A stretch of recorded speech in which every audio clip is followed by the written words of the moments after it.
Oh yeah. It's been a minute. Yeah, man, I've been really busy lately.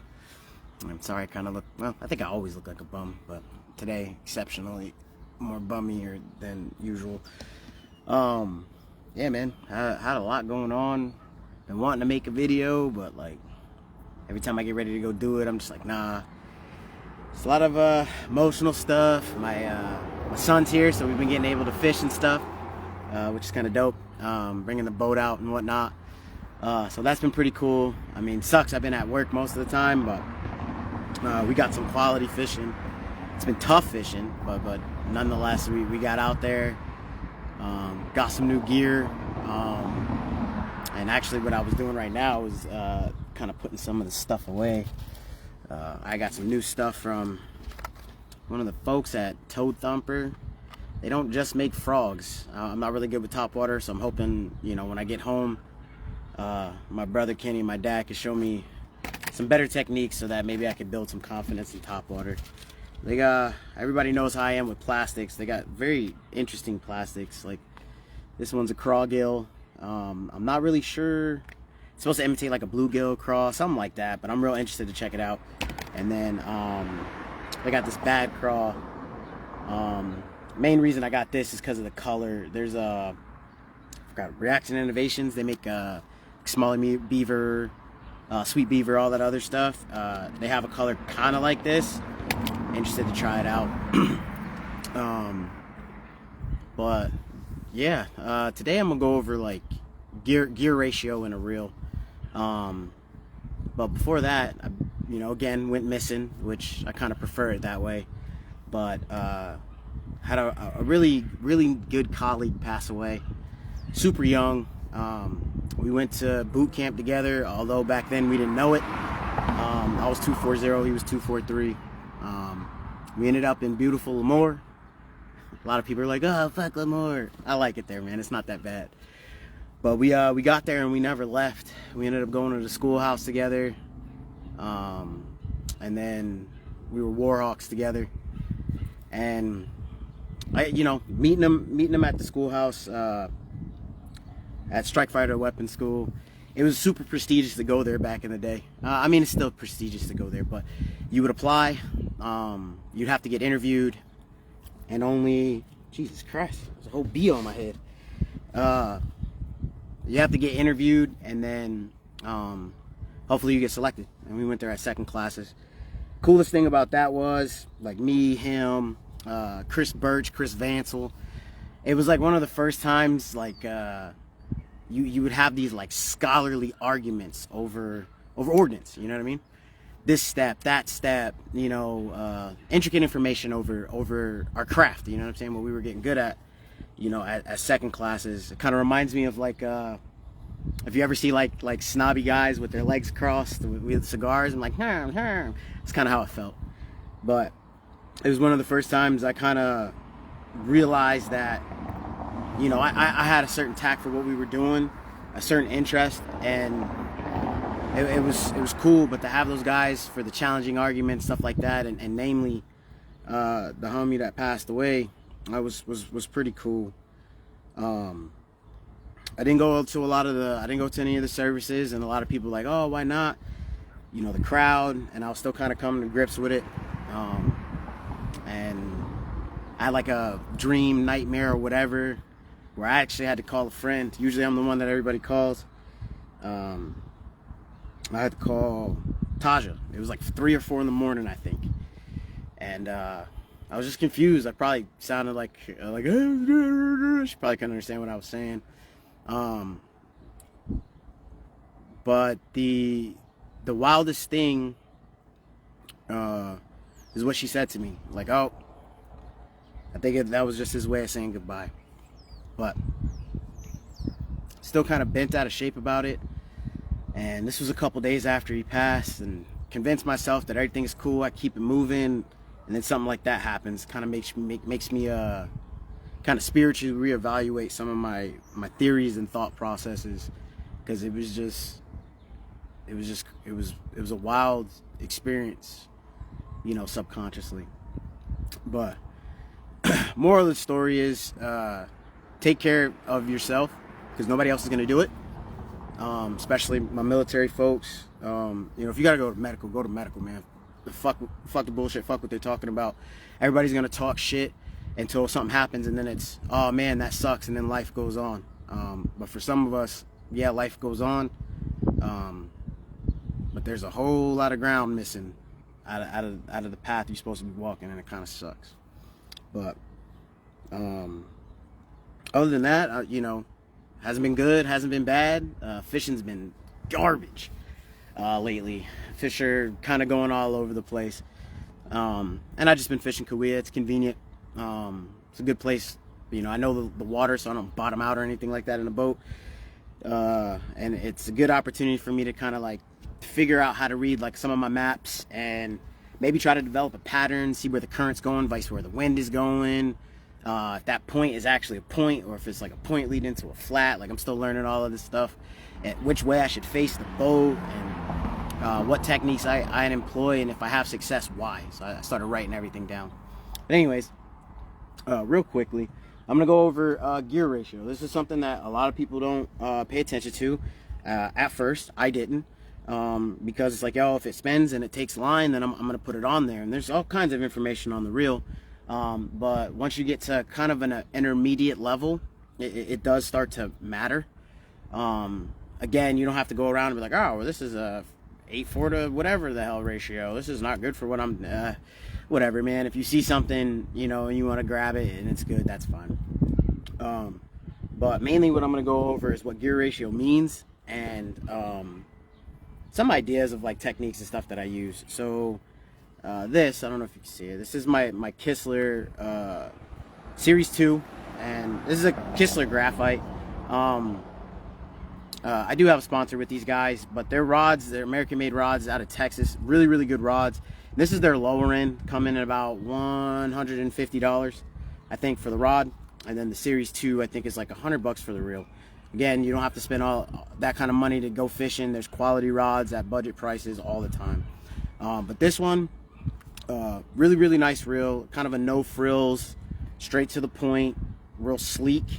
I'm real big on aesthetics and stuff like that. I like my stuff to look pretty too sometimes, But this is a 7.3 to 1, okay?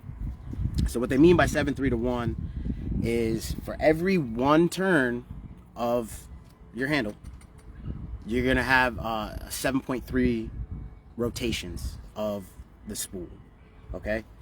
Now, this is also corresponds to with how much line it takes in, but just like I said with rods, not every medium, heavy, fast is created the same, right? So what I mean by that is not like one's better than the other, but you're gonna have different interpretations as to what a 7.3 to 1. For most of these reels, they're very, very close. There's only like a handful I've seen that are like kind of off. But typically your 7.3 to 1s are going to be more in that 30-inch to 31-inch line retrieval, right? So that means that's how many per turn, how many inches it'll take up. And while this will matter later on for certain techniques, because a lot of people that are intermediate or even more advanced fishermen, they have kind of like a different concept on it. Be like, oh, you get a fast reel, you could slow down. Not really. Same thing with a smaller reel, like say a 6.5 to 1 or something like that. You can only speed up so much, right? And what I mean, so this being my Kistler,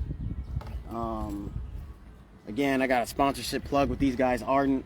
Fantastic reels, a little bit pricey, and again, no frills. Like me and my aesthetics, not the most aesthetically pleasing thing, but man, it functions.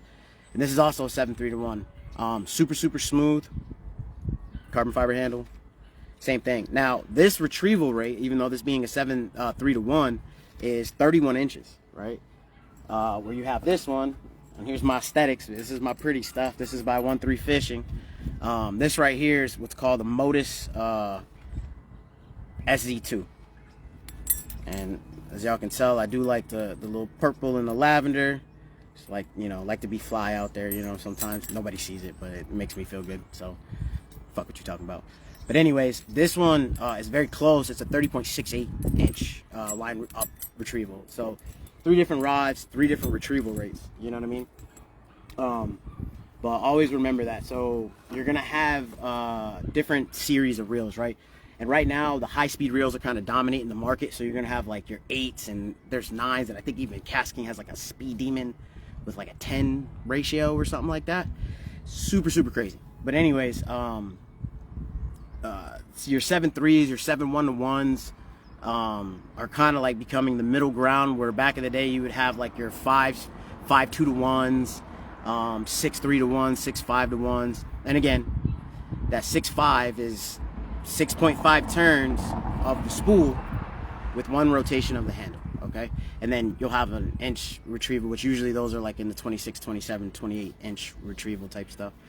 Now when you're lower reels, you're gonna have a lot more torque, meaning that, yeah, it's gonna be a slower reel, but you would use it for things like crankbaits or even swim baits often. But then some people had different theories, like they want to burn it. So like if you're burning a crankbait, for all my guys that know about speed cranking, you might not want to use a 6.5-to-1 like you would usually use for your regular cranking. You might go with that 7.3-to-1. You might go 8.1-to-1. You know what I mean? Because you're really trying to get that through there. So gear ratio does matter quite a bit when you're doing specific. This is damn ice cream truck, dog. Like every time I'm out here, this is fucking ice cream truck. I'm about to go buy ice cream for him because this is crazy. That shit still creeps me out. Anyways, you're gonna have certain techniques that you're gonna use certain things for. For me, I have a lot of 7.3-to-1, 7.1-to-1s. What am I gonna use, a 7.1-to-1 or a 7.3-to-1? I'm gonna use a 7.3-to-1 a lot of the time. I use it for my Texas rig. If I put it on a bait caster, if I put it on a spinning rod, again, spinning rods also have, you know, your gear ratio, how much line you can put on, and all that other stuff. I would use for my Texas rig, I'm gonna go ahead and I'm gonna use a 7.3-to-1 or 7.1-to-1. Some people might go faster, some people might go slower. Carolina rig, I'm gonna use a faster reel. I need to get that line up, especially with the Carolina rig, because when you get that first bump and they get the hook, most of us, you know, you want to give them the old MLF Bassmaster hook set. You're like, but you have a shit ton of line that's still there, and basically what's happening is you're tightening up that line, ripping it out of their mouth, right? So you're gonna want to up that line and almost reel set, which I'll go over some of that. It was Duke that kind of introduced me to the reel set. I didn't know I was doing it, but I was having issues with my drop shot. I'll get into that in another video. I'm probably gonna make probably like t-shirts and shit like that. It's gonna say reel set, and I'm gonna hit up Duke first though, but it's gonna say reel set, maybe have some like fake gang stuff, but it's a reel and a rod, some shit like that. I don't know, I think it'd be funny. But when you guys are looking at your reels, again, just like you would do on your rods, where a lot of the information is on the actual reel itself, or rod itself, your information is going to be on there on your reel also, and it's usually going to be rated for on the side. It'll say something about line, like how much line you can put on. This is going to be really hard to show you guys if it's even on this one. It's definitely not on this one, but a lot of time you'll see it on your spinning reels, how much line you can put on there, and it's rated for 12. So it'll say like 120 yards of 12, mono or fluoro, which doesn't mean you can only put just 12 on there. You can put 14, 15, 75 million fucking pound test if you wanted to. On a lot of them, it's all about how many yards is going to fit on the spool. And also when you're looking at reels, for bait casters, you have like a 100, 200, 300. Some people would use maybe a 400, like the Calcuttas for like big swim baits and stuff like that. And the same thing with your spinning reels. You're going to have a 1,000, 2,000, maybe a 2,500, and a 3,000, 4,000, blah, blah, blah, blah, blah. That's the bigger the spool. So 1,000 is pretty small. 2,000 is about your middle standard. 3,000, a lot of people like to use because it's that in between, a good amount of line for very, very long casts. But it's not like super, super heavy to where you're going to get into the 4,000s and 5,000. Me, I'm a little dude. I got little hands.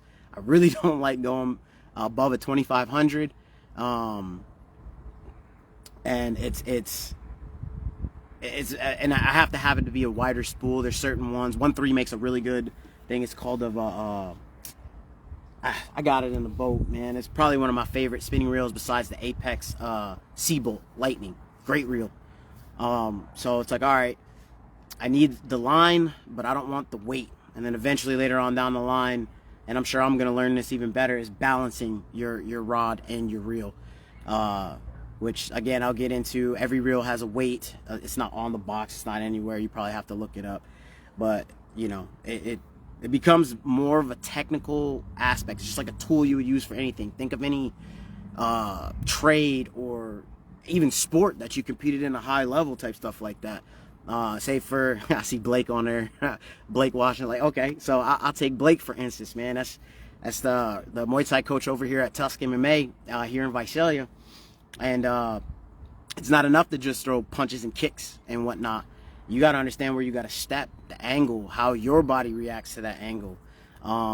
Say basketball or releasing a shot. You know what I'm saying? Like, you know what I'm saying? Everybody's release is different, but there's a huge technical aspect to everything. And even though fishing is fun, you just need a line, reel, some hooks, and whatever the hell you want to throw on there, and you can catch fish.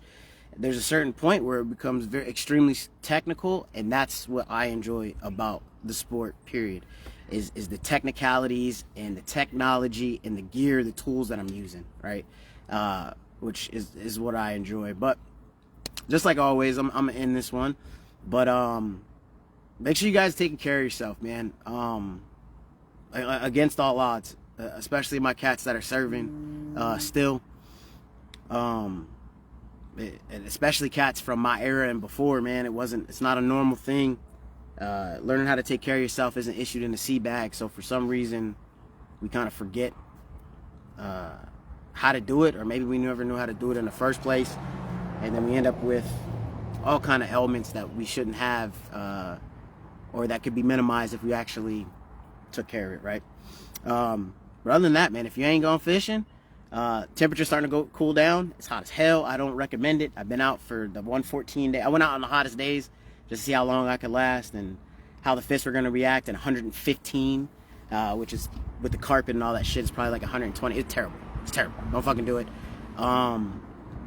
But you know, temperature's about to go down. We're about to go through that August, and then September, October, November's coming around. Gonna be really good fishing. Go and get you a fishing pole, fishing rod, your choice of line, your lures, whatever, and get out there on the water, start casting, man. It's extremely therapeutic, and trust me, yeah, it might be frustrating at times if you go out there with the wrong mindset, but at least give it a shot, man. It's done wonders for me, and not wonders for my bank account though. Like, I'm broke as shit, but you know what I'm saying? It's still, I'm happy. You know, I'm happy with it. But other than that, man, take care of yourselves. Get out there on the water, and I'll see y'all in the next one.